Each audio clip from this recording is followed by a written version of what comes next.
ready to go live. So you should see that at the top of your screen. Thanks everyone for being with us today. We're really happy to be here with our next installment, the April installment of the Better Together webinar series. And I am so excited to hand it over to my colleague, Phil Riggin, who's going to facilitate this session.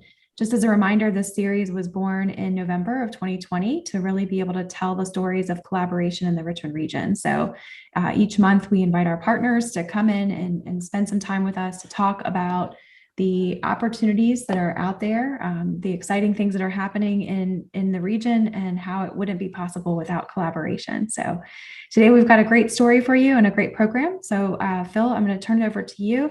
Just as a housekeeping reminder to everyone, if you are interested in posing a question, feel free to do so in the chat or the Q&A section. Phil and I 2020 to really be able to tell the stories of collaboration in the Richmond region. So sorry, guys, each month we invite our partners to come in and spend some time with. We'll edit that out later. So are you ready, Martha? Oh, it looks like Martha's had to go on mute for a second. Well, I'm Phil Riggin. I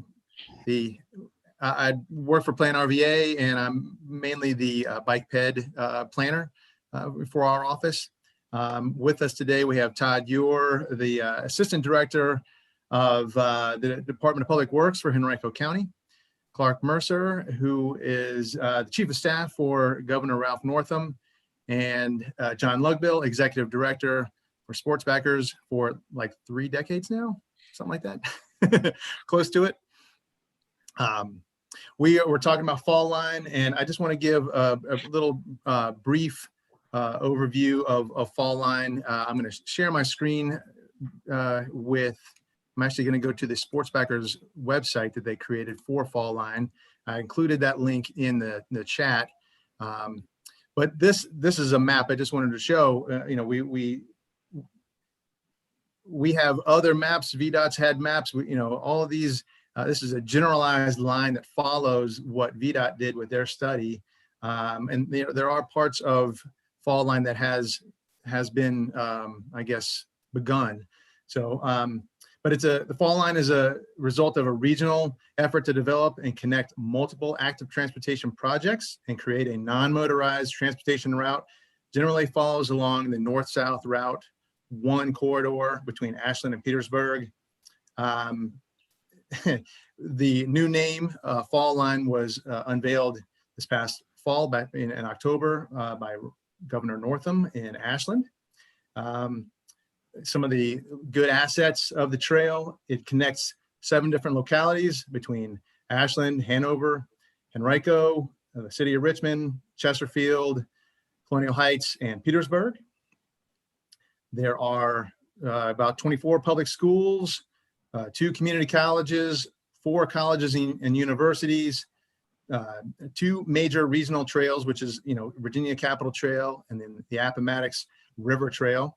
And it will cross 3 major rivers in the region: the Chickahominy, the James, and the Appomattox. There are more than 15 parks connected along this, or that can be connected along this route. And there was a very large study that was conducted by the Department of Transportation. That VDOT study was completed in February 2020.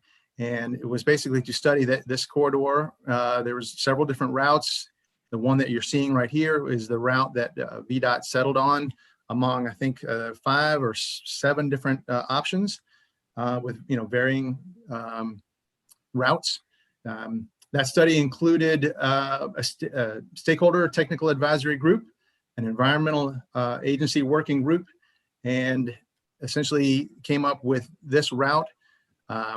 Like I say, the 7 localities are currently working on ways to fill in their own routing through there, but you know, that's kind of getting us to where we are now.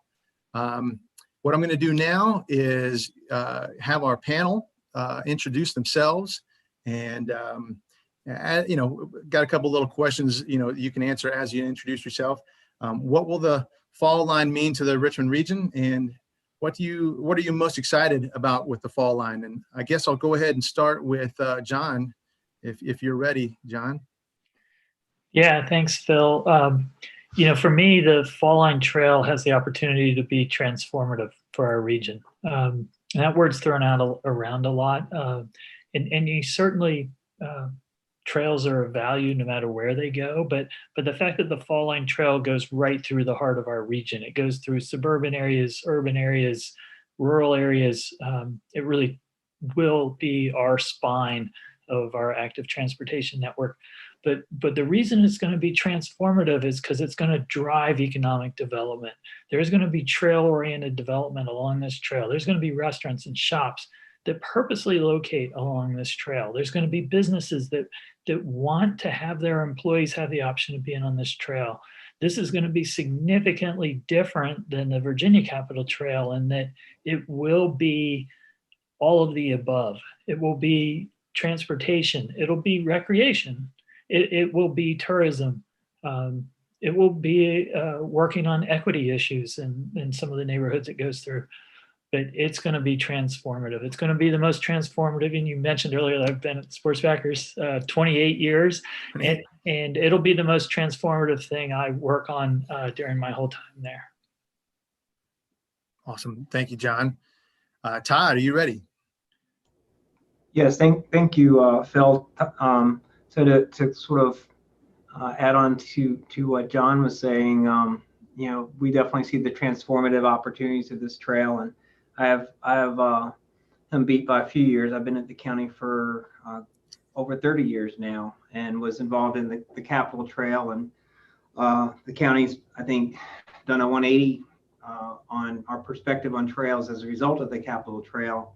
And our board and our county management's not only excited about the Fall Line, but the question I get asked most often is how quickly can you build it? And my answer is, well, we've already started. We have many of our phases, or all of our phases, either under design now or will soon be under design this year, in part because of the availability of the CVTA funding to help us get a jump start. We also have some grant funding for construction on a few of the phases. But to John's point, it's not only going to be a north-south spine, it actually cuts through the middle of Henrico County. And the character around where this fall line is going to be is very different than the Capitol Trail, at least the portion of the Capitol Trail in the county, which is much more rural and provides amenities to what's important to the east end, the open space, the Dory Park, some of the national battlefields, whereas the fall line is going to be very much more of a kind of central, right through the middle of the county. It's going to be very close to a lot of existing development, areas that are ripe for redevelopment and benefits from the trail, as well as new development that's currently being planned, including Green City. It's going to be less than a half mile from there, so we're already working on connector trail opportunities to Green City. They're very excited about it because Green City is focusing on multimodal. We'll have transit there, we'll have bike and pedestrian facilities, so this complements that very much. Even all the way up at the northern end of the county by Virginia Center Commons, we're working with developers out there to redevelop that. We'll have a convocation center there, so we're working on connecting opportunities there, so as well as this existing areas, Lakeside. The trail is going to go right through Lakeside, so we'll have opportunities to connect to the business area of Lakeside, as well as the residential areas, connections to Lewis Skinner. So a lot of opportunities we're excited about. Yeah, little spur trail opportunities, like you're seeing from the Capitol Trail into Dory Park and around. Yeah, that's that big thing that I'd like to get into a little bit later as we go. We did have a question from Rhonda Russell about funding. Rhonda's with Charles City County. You'd mentioned CVTA, but there's also TA set aside, and you did get some smart scale money as well, or I think I got one wrong in there. No, Henrico submitted several segments for smart scale, but did not get any funding through that. We did get funding from the Transportation Alternatives Program for 2 of the Lakeside phases. We have revenue share for a section of Lakeside, and we have RSTP CMAQ money through the TPO for a section up by Belmont Golf Course. That's the one I had wrong. Thank you. Yes. Okay. And Clark, please, what do you think about the fall line here?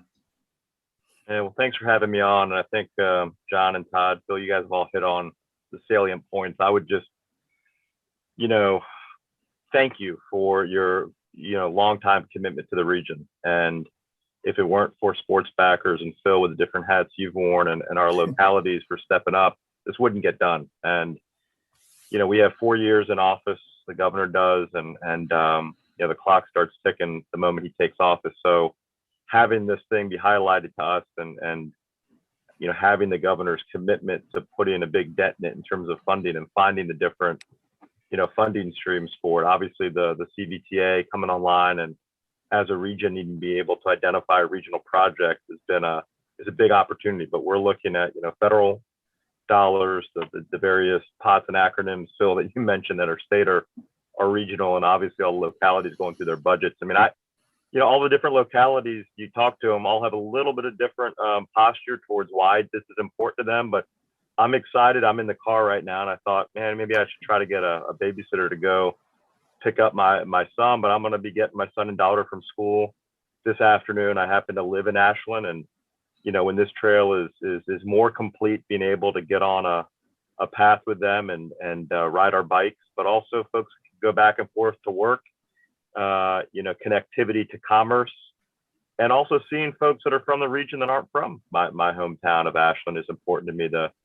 I'm really excited about Southside Richmond. There's a lot that's been documented about need for connectivity, open space, tree canopy, and opportunities for the residents there of Richmond. So there's all sorts of, and John kind of talked about it. It's not just rural countryside, it's rural, urban, suburban, everything in between, and the topography is going to be pretty beautiful to go through. I've mentioned this to John. A lot of folks were involved in the Capitol Trail. It took 10 years or so, and I guess impatient might be a word, but when this many folks line up behind a project and say they're willing to go, and to Todd's point, when can we get it done?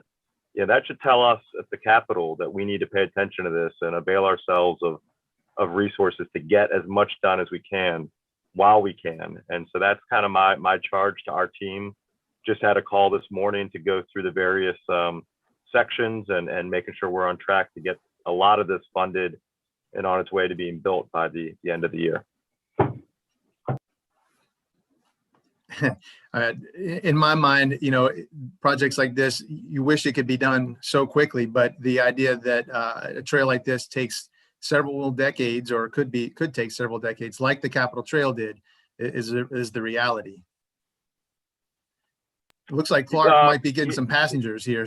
No, I do have a passenger. He knows what's going on. But yeah, I mean, Phil, obviously things take time, and you got to do it right and have the environmental studies and make sure you're doing this thoughtfully and engaging the community. That being said, I mean, it involves a lot of different levels of government, nonprofit, private sector, and sometimes by inertia that can take longer than it needs to. So, I mean, I think the community has spoken.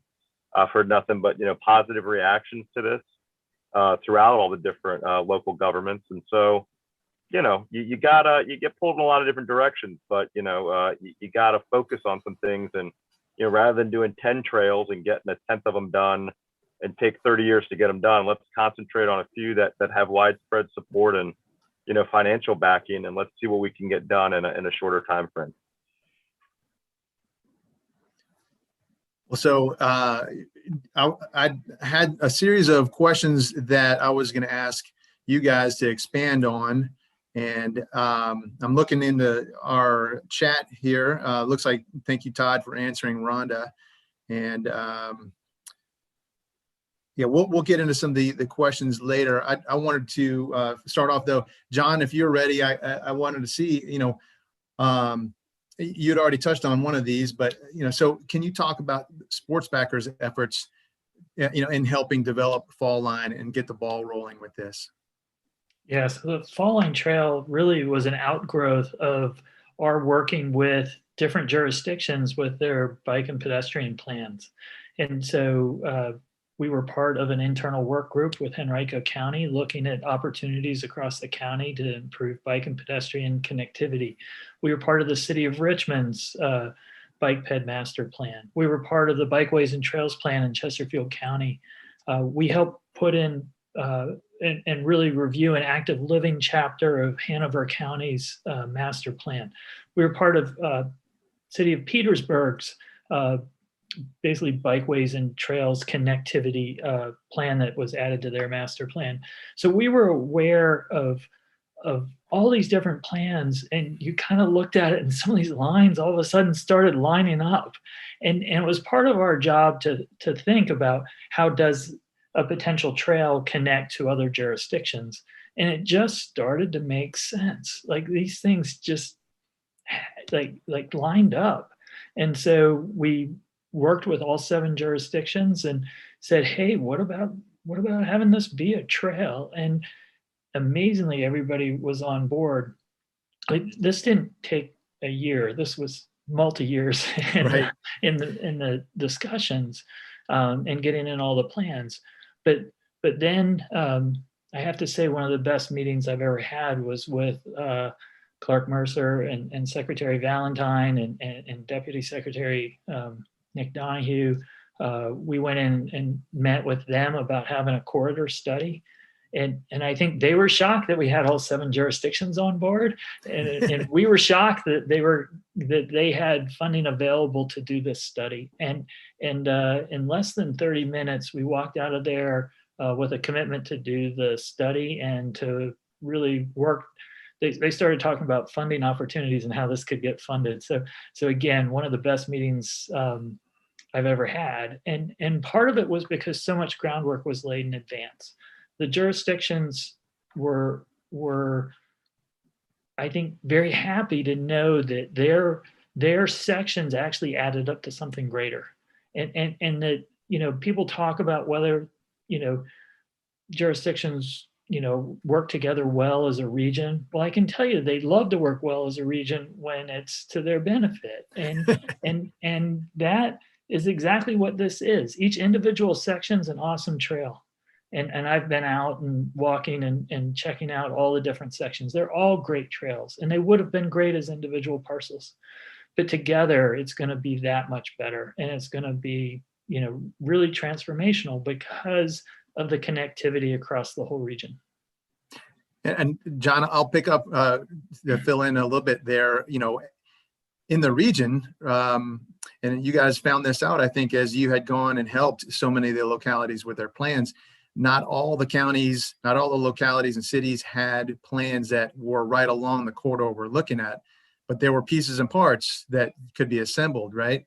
And I think that's one of the little pieces of difficulty the city may have is that they didn't have it identified in their bike and ped plan, an exact line that connected from, the Route 1 corridor, but, trying to go now and find the right fit through that corridor, whether it's, what VDOT laid out or whether it ends up being using some greenways that exist or, say like the James River branch line.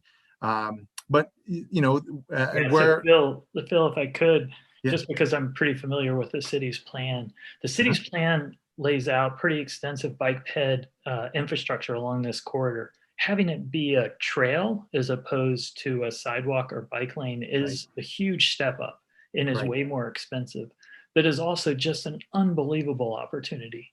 And my wife and I are right now watching this TV series streaming it called Borgen, and it's filmed in Copenhagen, and there are these trails right through the center of Copenhagen, full of bikes and full of people walking and with their strollers and with their kids, and it is incredible. And that's what we're talking about building right through the heart of Richmond. It really is a huge opportunity. And I think while different jurisdictions certainly have the right to work with VDOT on changes, a lot of the corridors is already vetted for environmental reasons. So there's a bunch of reasons why the existing corridor is particularly well suited. Right. And I was going to say, Clark, are you in a good space to be able to go along? I guess follow up on what John was saying.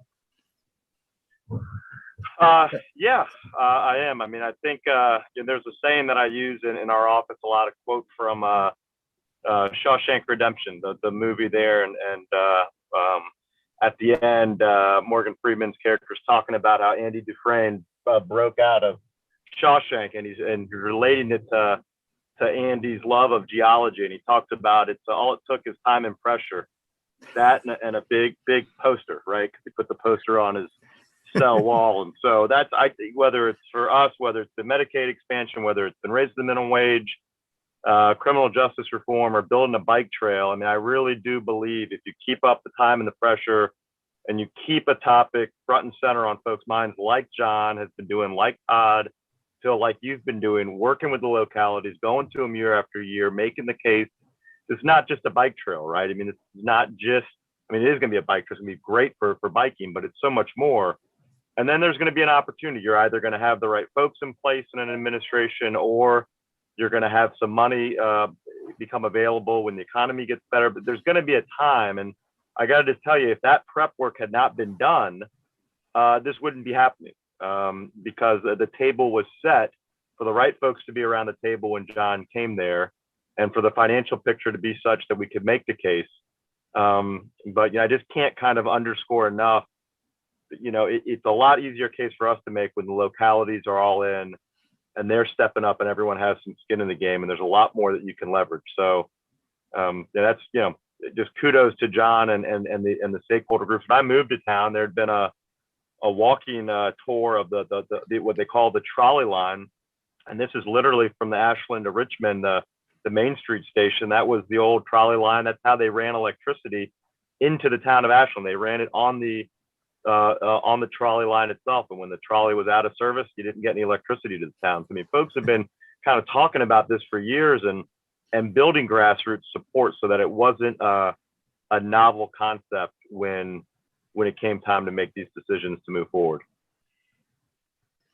Yeah, I think there's plenty of people in Ashland who have been hearing about the trolley line for a long time. And John had mentioned sports backers had helped out in Hanover with their comprehensive plan and their active and healthy living chapter. I had helped out on Plan RVA's behalf as well. And it was very interesting how many people in the survey in Hanover were very familiar with Trolley Line and that corridor, and having talked about that being a corridor for a multi-use path for years. And, connecting over to Henrico's side, Todd, I wanted to get your thoughts about this a little bit. We've got two different things, the Capitol Trail, 52 miles between Williamsburg or Jamestown and Richmond. But that was a VDOT project because it was a complement to Route 5, whereas this project right now, at least, is, all these different localities with their own decision-making processes. And Todd, since Henrico was involved, heavily in both of them, you want to talk a little bit about, the differences and your current approach with Fall Line. Sure. And yeah, you're right on the Capitol Trail, and that kind of had been in planning stages before I was involved from the county's perspective. But because it's kind of started east and moved west, and as we started planning it for the section in Henrico, we were challenged by the crossing at 295, and it was never safe to cross bicyclists and pedestrians at a cloverleaf interchange. So we were kind of challenged as a group to figure out how to go around it, and so I was kind of out there crawling under tunnels and pipes and walking through the swamps with some of the VDOT folks and consultants and the design build contractor and our Rec and Parks folks, and so learned a lot from that process on maybe what good trail planning is and what isn't, because as a trail user, I'm used to going out and seeing the finished product and benefiting from that, but to have the vision to walk through a ravine and then envision how do you get a trail across there and how do you get under the interstate in places, that was a learning experience, which I think we've been successful in kind of transferring over to how to plan for the Fall Line. And we actually started working on it. At that point, it was the Trolley Line. We were focusing on the Ashland to Richmond piece. We created a team internal to the county because in the transportation field, we use a lot of acronyms. We had to come up with an acronym for the group. So we voted and called it the TNT group, Trail Network Team. So we invited anybody interested within the transportation group. So we have a lot of different kind of users and perspectives on what what interest they bring to their job. And we had everybody from our intern to our deputy county manager out walking sections with us, and you and some of the folks from the TPO staff have joined us in sections of it. So we'd actually walked the entire corridor and looked at different options over the course of about a year and a half, even before the A2P study started. So we essentially, through our work, informed the alignment through Henrico County on what we thought would work and what wouldn't work. And we've since sort of further refined that. We still go out and walk sections at times and look at this versus that. So that kind of led to our development piece of it, and we're excited to start putting it in place. And pardon my optimism, but I've gone on record as saying we'd like to have our entire section, roughly 7.5 miles in Henrico, built within 5 years if we can get the funding in place. So maybe I'm naive, but I think it's doable. You've got it all laid out on the Henrico website, but there's it's more than that. You've got 8 sections, and you've had funding requests laid out for all of them. That's much more advanced than all the other localities, except for Ashland. But Ashland's got a tiny little section they're working on. They're almost done, but yeah, I applaud the efforts y'all have made, because it's very inspiring to see how 7.5 miles, how you're trying to attack it and get it done in that time frame. It's great. And as a Henrico County resident, I also appreciate the expediency, and I'm like y'all. I'm very excited about how it can help transform the region in so many ways. But I appreciated too, Todd, the lessons you learned, the county and yourself learned from the Capitol Trail, and how that's helped boost you, I guess, into with Fall Line. We've had so many meetings discussing different plans and different efforts, and that certainly has helped. I think that you've been through this before with the Capitol Trail. Yeah, absolutely. And I think our perspective is, like I said earlier, it's very much changed over just the last 5 or 6 years with the support of our board and our county management. They understand the benefits of the trail from an economic development standpoint, from recreation, and as I think John mentioned earlier, this corridor through this part of the county will be a commuter route for alternative transportation. I mean, it's a pretty short hop from sections of Henrico, especially like Lakeside area down to downtown, down this trail, because it's a pretty direct route. And we have other major employers and activity centers along this corridor that are going to be right off of the trail. So I think, much like we've seen some of the trails in other parts of the country, including Indianapolis with the Monon Trail, it'll be a commuter route once it's done. I mean, I will be happy to commute from Ashland to my office here once it's built through Hanover. So I have a vested interest in Hanover building their piece as well. So. Well, and I have been spending a lot of time in the area around the Chickahominy River. I've been at Glover Park a lot the past couple of months myself in that area, and watching a lot of the development that is going on, whether it's housing or redevelopment with Virginia Center Commons. And you've got a lot of different, sports tourism type of venues and retail, residential, all connected or will be connected along that corridor. So, it's helping. I don't want to take your, why don't you explain a little bit better than me, but, some of the developments that are connected in that way, and potentially through a spur trail or two from the Fall Line. Sure. So River Mill, which is a H.H. Hunt development, is right, kind of touches the trail on this. So they've already built a portion of their connector. We have another transportation alternative grant to continue that trail down Woodman Road Extended, which is under construction now, and that the trail will be following up probably this summer, which will then connect down to the Woodman Road Greenwood area, we'll have another spur trail off of that into Glover Park, through another access road that's going to connect to Woodman Road. So you start connecting all these lines. So yes, the trolley line or the fall line will very much be a spine trail, but just the web of connections off of that, and as we start to work on our comprehensive plan update, we'll have our first bike ped plan in that comprehensive plan. So we've kind of been working off of the map in my head and the pieces of paper we draw things on, because we don't have an official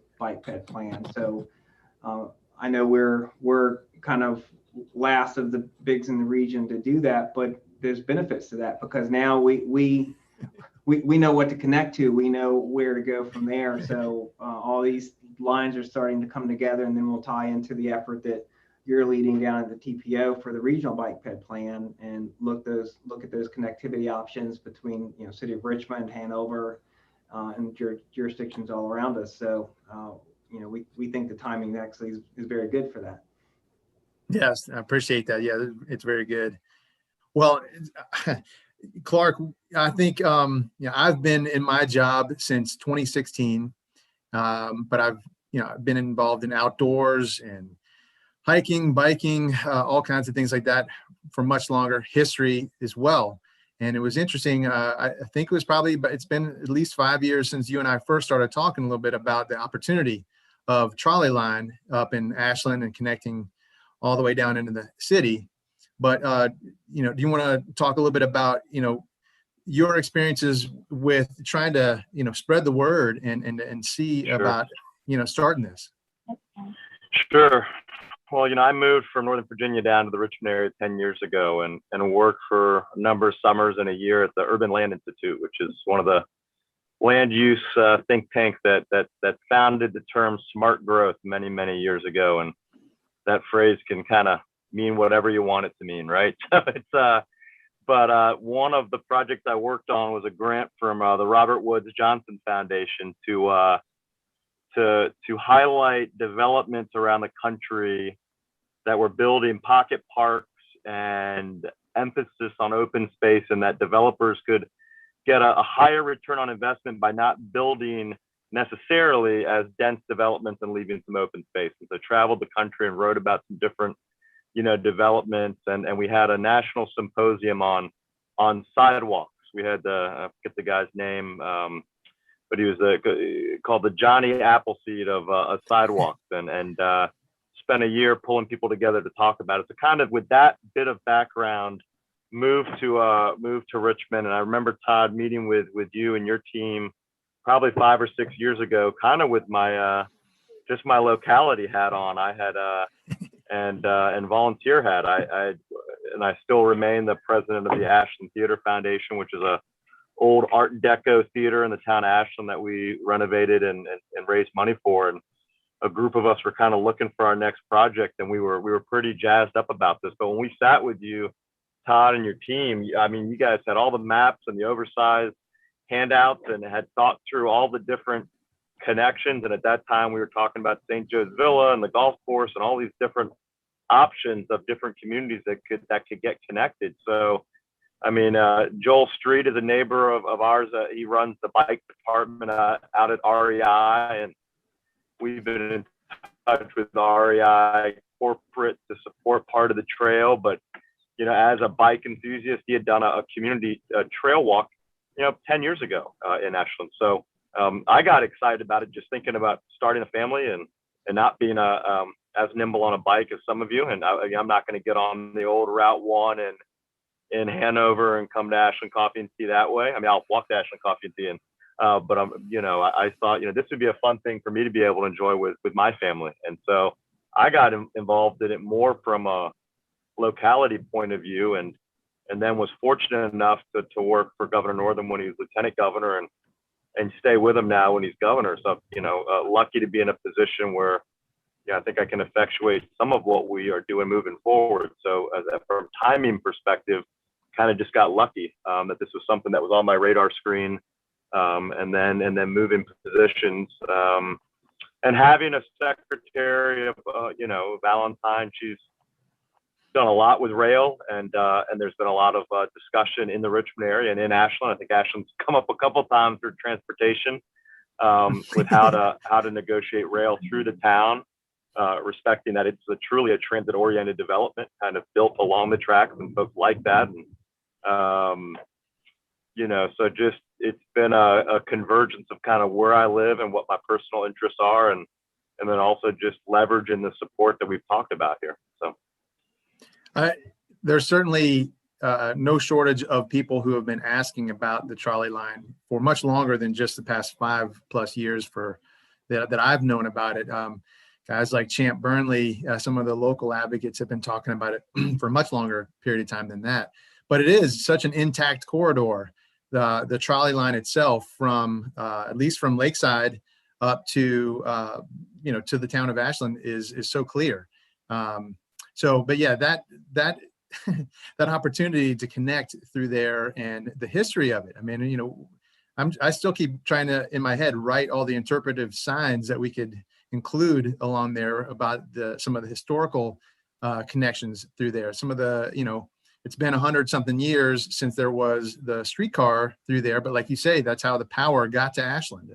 Some of the reasons that Ashland was developed, or Chester down in Chesterfield along the fall line, some of those localities were established because of these rail lines. So it's kind of cool that fall line can potentially reconnect some of that history as we connect with non-motorized transportation. I was just informed I should be looking at questions from panelists, and I have I'm looking to see. I don't see any new questions yet, but if anybody would like to, please start putting in some questions for the panelists. Please do.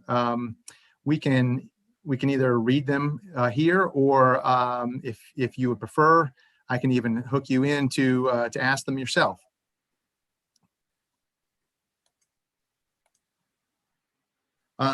So while we're waiting for some questions, John, I wanted to talk to you to please talk about your staff efforts, what Sportsbackers has done with their website and trying to get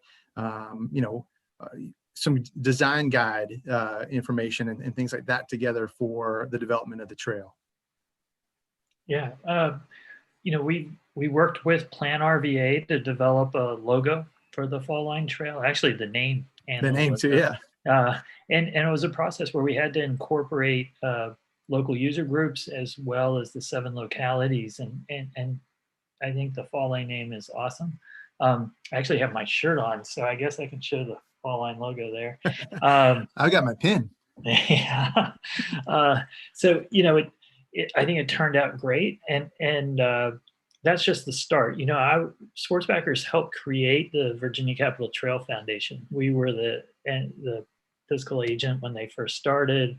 I was there with Secretary of Transportation Whit Clement when he asked me and a couple other people to create the foundation, because we knew it was going to take a while to get it built, and we needed a private group to help do the extra things that can't be done as easily with public entities with multiple jurisdictions. So I was on that board for 12 years. I'm very, love the Virginia Capitol Trail Foundation and the success we had there. The Sportsbackers are looking forward to being the entity that kind of does that work for the Fall Line Trail. We've already created a Friends of the Fall Line group. We're pulling together to meet on a regular basis with representatives of all 7 jurisdictions. The interest groups that we'll be working with along the way, including Dominion Energy. And I think, we have a leg up in that we have so many people signed up within Sportsbackers to basically work for bike and pedestrian advocacy. We have 40,000 people who have signed up to do that across the region. So rather than creating a new group from scratch like we did with the Virginia Capitol Trail Foundation, we're going to have it be a program of the Sportsbackers. So you're going to see a Friends of the Fall Line group work like a separate foundation to promote the trail. But you won't have to worry about like raising money to have another accountant and file a separate 990 and all of those things. And having the marketing and reach of the sports backers be part of the group will be a huge plus. So when I brought it forward to our board and they asked, well, how long is this going to take? And I was like, it's going to take a long time.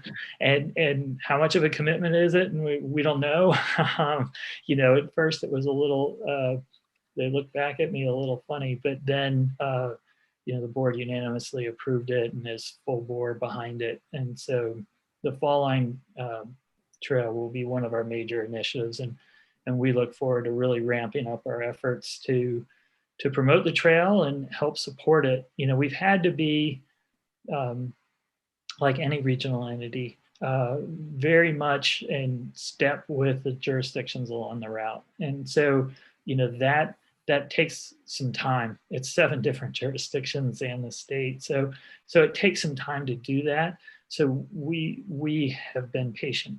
I worked for the Metropolitan Washington Council of Governments, and we were always taught that patience and persistence were the key to working in local government. And so we're going to be patient and persistent to get the Fall Line built. Yeah, I mean, we're talking about. I was just gonna say, I've got my handbag here. And for a nominal donation of $100, you too can be a friend of the Fall Line if you go to the Sports Backers website and you get the T-shirt that John's wearing and the pin that Phil has. So it's a pretty good deal. So I actually got my pin for free, but Sports Backers handed it to me when Ralph was, when I should say the governor was announcing the name. But yes, I have my T-shirt too. Although my daughter has stolen it, and I don't have full permission to wear it anymore.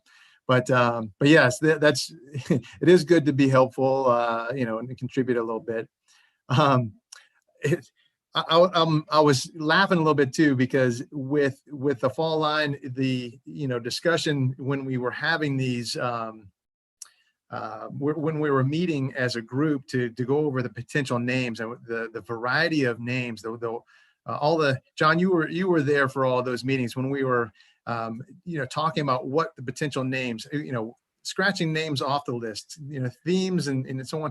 But I think in my head the whole time, and I'm sure with many others, Fall Line was the name that we were, mostly, trying to promote in our heads. I know because it covers that geographical feature, with the, moving from the one plain to the next, the tidal waters to the Piedmont, and the actual fall line of the James and all the other rivers really through our corridor.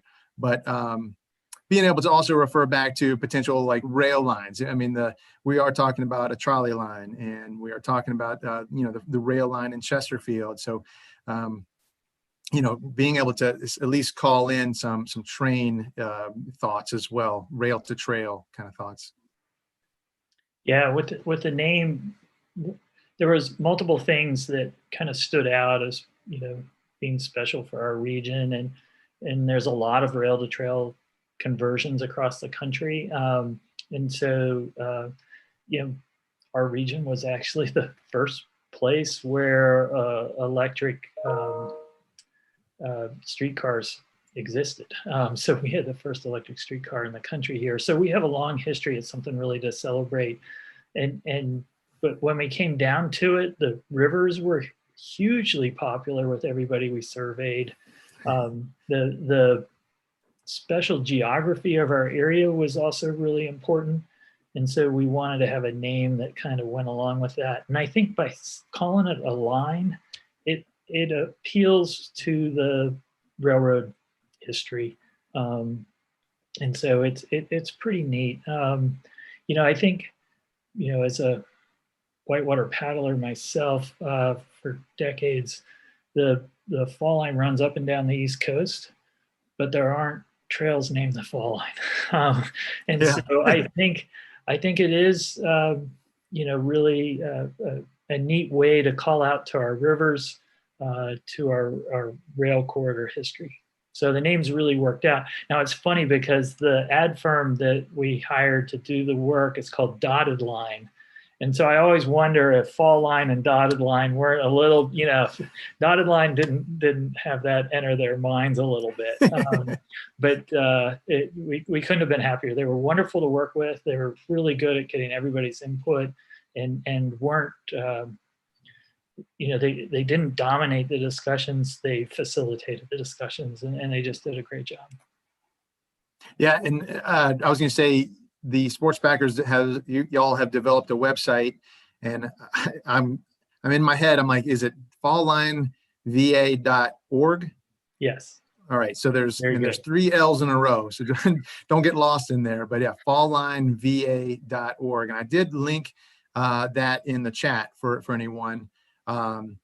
But yes, in that case, y'all have put together a good amount of information. The map that I showed at the beginning of this discussion is one piece of that, and the wording on there, just like with what we're trying to do at Plan RVA, is track the development of any of the trail improvements that are being done along the way, and almost every locality has some piece that they've begun work on. I know in Colonial Heights' case, they actually have a really good opportunity down there. The former rail line runs right through the town, and they own almost the entire corridor. They have a park that where the trail can cross, and it's an old rail line crossing there. But at this time they're still working on some of their Appomattox River Trail improvements first. They've got, a pecking order here. So, but yeah, there's so many good opportunities for spur trails. And that's what I wanted to talk about a little bit with you guys. We talked about it a little bit already, Todd, with your area along Woodman Road extension and, along the Chickahominy River there, but such good opportunities to connect into the communities. This Fall Line corridor is so much more dense with development, with people living along the corridor, with work, with play, all the different aspects. When you compare it to, say, the Capitol Trail, which is much more rural, it's still a great connection for people out there. But we've got a good opportunity here using that Fall Line as that north-south spine to create more spur trails from it to connect. So anybody want to go first to talk about some opportunities to connect from there, and how this could improve in the region? Well, there are a ton.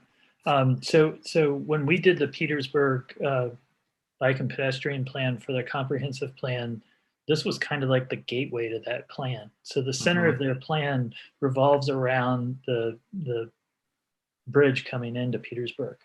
So right off the bat, there are all sorts of connections around Petersburg.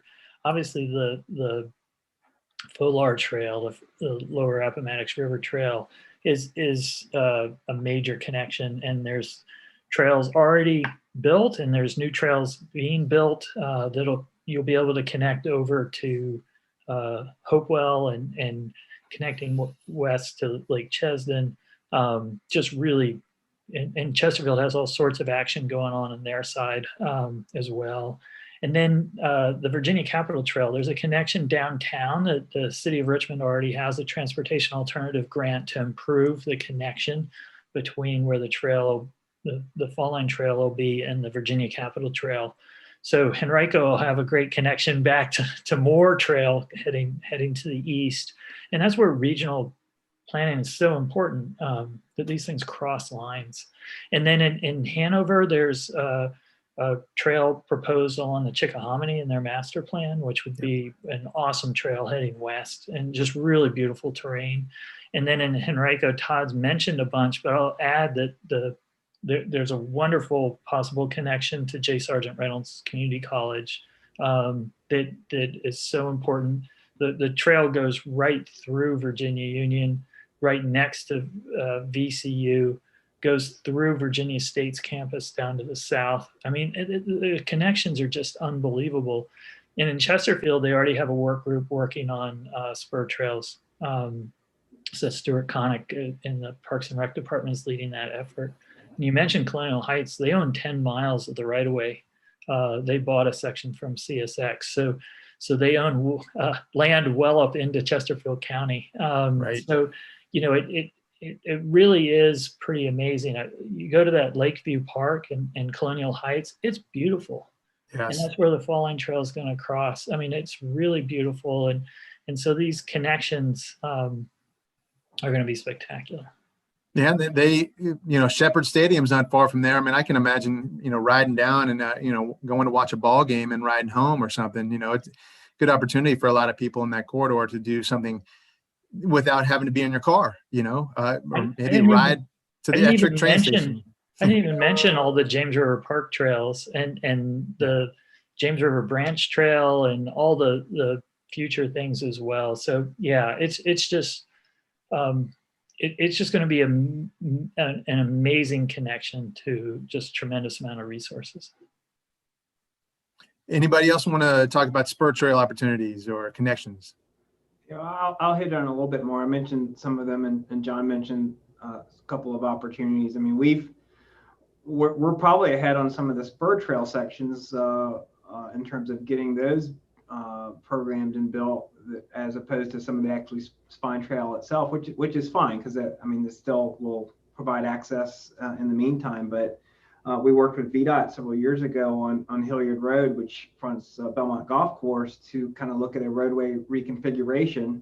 So we're very limited on both sides between the golf course to the north and Dominion substation to the south. So we was like, well, we have extra pavement out here. Let's see how amenable VDOT is to repurpose some of that pavement, and you can deliver projects much quicker and much cheaper if you don't have to buy right away and move utilities. So we worked through the study with them with one of their own calls and came out with a recommendation is we can basically take out 2 travel lanes on Hilliard Road between Brook Road and Lakeside Avenue, which is huge, because we're now using part of that section for the fall line where it pops up out of Lakeside to the south. Will run parallel to the golf course and then cut up along Brook Road. So we don't have to move utilities. We don't have to buy right away or compromise the golf course to build this section of trail. So it's still not cheap, but it's a lot cheaper than it would be. And then we'll have the opportunity to continue that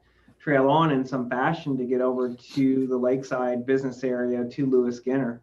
So that's exciting. Another section I'll mention is I spoke earlier about Green City and the connection. And while they're on the east side of 95 relative to where the fall line is, we have an old bridge that keeps getting struck by trucks. So the best solution when you have a bridge that's low is raise the bridge, but that bridge doesn't really serve the needs of where we need it to be and what it connects to for Green City. So we have a bridge we're going to be working to fund and build to the north. We submitted for smart scale, but bridges are expensive to build. So we're now pursuing a federal bill grant. I think they're calling them RAISE grants this time around to build that facility, which will have a connecting trail over to Route 1 and over to Fall Line. But we will, as part of that, would repurpose the existing bridge. It's called Scott Road Bridge, pull the whole deck off, raise it up, and put it as a bike ped bridge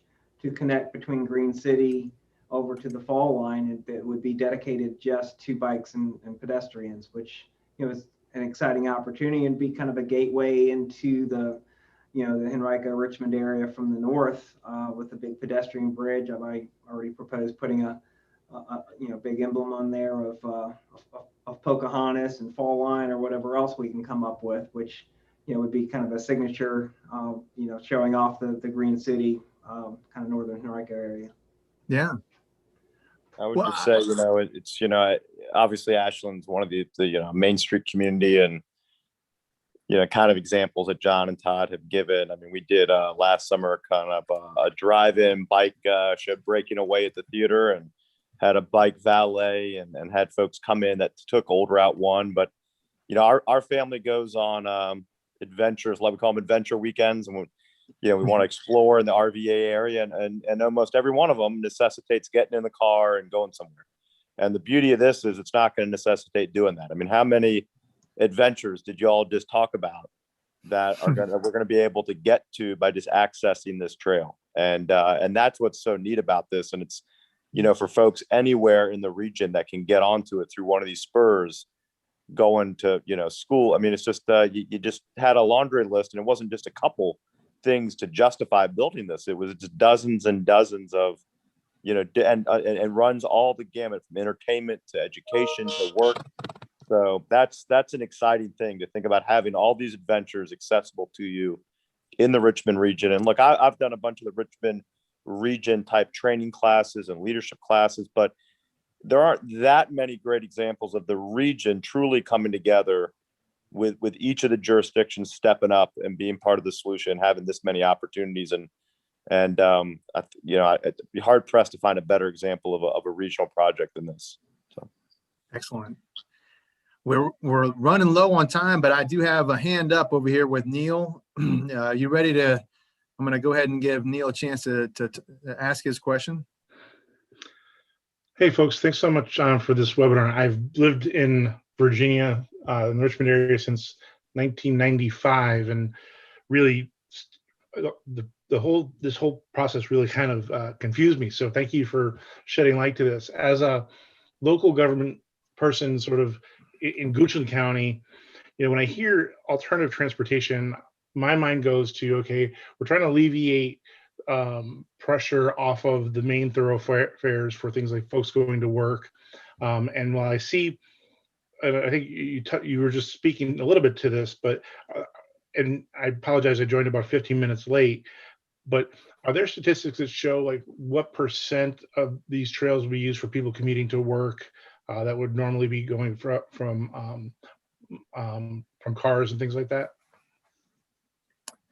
It's kind of a difficult question, Neil. All I could say is using the data that I've seen collected from census information, Richmond has about a 5% number of people who bike to work, bike and walk to work, I guess, where it's lower in most of the more suburban and rural localities. Hanover is actually the highest when I had looked at the numbers. And I think Ashland has a lot to do with that, for their figures. But we're talking about 2.5% in Hanover. But I think with any of this, if we build it, they will come mentality covers some of that. If it actually was safer, then you'd have a higher percentage of people that would try. And I think, John, you have a lot of experience with sports backers. What do you want to say? Yeah. So transportation isn't all about getting to and from work. Most trips are short duration trips of 1.5 miles or less in a lot of jurisdictions. So especially along this corridor. And one of the things that's going to work so well and is so important is that it will also dovetail into transit. And so how you can interact between walking, biking, and transit is going to be incredibly important. And it's how to move people without being in cars. And so I was at the public hearing for one section of the trail. It's called Lakeside in Henrico. And one of the gentlemen there worked in South Richmond, just off Commerce Road at a truck maintenance facility. And he said, I'm going to be able to bike from my house right here to there every day. And it might take me 35 or 40 minutes, but at least I know that's how long it'll take. And I don't have to build in extra time to potentially sit in traffic. And so that's one less driver on that section of 95, which actually makes it better for everybody else as well. So, that's the number one thing I hear from people up in the DC area is their commute times are guaranteed if they're on a trail. If they're on the road, it's roulette. Awesome. And so, I think when you start having a corridor like we have, I think there's going to be a tremendous amount of transportation usage. You don't see as much of it for the Virginia Capitol Trail because it's largely a rural trail. But on this trail, first of all, the 4 universities, I forgot to mention Randolph-Macon. I don't know why. It starts at Randolph-Macon, or finishes one or the other. But just you think of college students and how many bikes. There's 11,000 bikes on VCU's campus. So when you're talking about how people get around and with trips, I think there's going to be a lot of transportation usage. It'll be significantly different than the Virginia Capitol Trail from that regard. And Phil, I know we've got one question. I would just note, in Hanover, working with the supervisors here, I mean, we have a corridor folks use to come to the town of Ashland through Hanover. And, we've had some high profile accidents and deaths that, will folks change their behavior and not travel along those routes and move to the trail? I think some of them certainly will. And I think that was a motivation for the county to get behind this. And there are folks, and I'm one of them, that I wouldn't travel on some of those roads. I'm not as well versed on a bike as some of the folks that are, but frankly, I wouldn't take my kids out there. So I mean, I think there's going to be some folks that decide to use these trails that otherwise would not use what is existing now. So yeah. I want to go to Barb Smith down in Chesterfield, and this will be our last question here. Thank you, everyone. Go ahead, Barb. I still got you muted. Go ahead and unmute, Barb.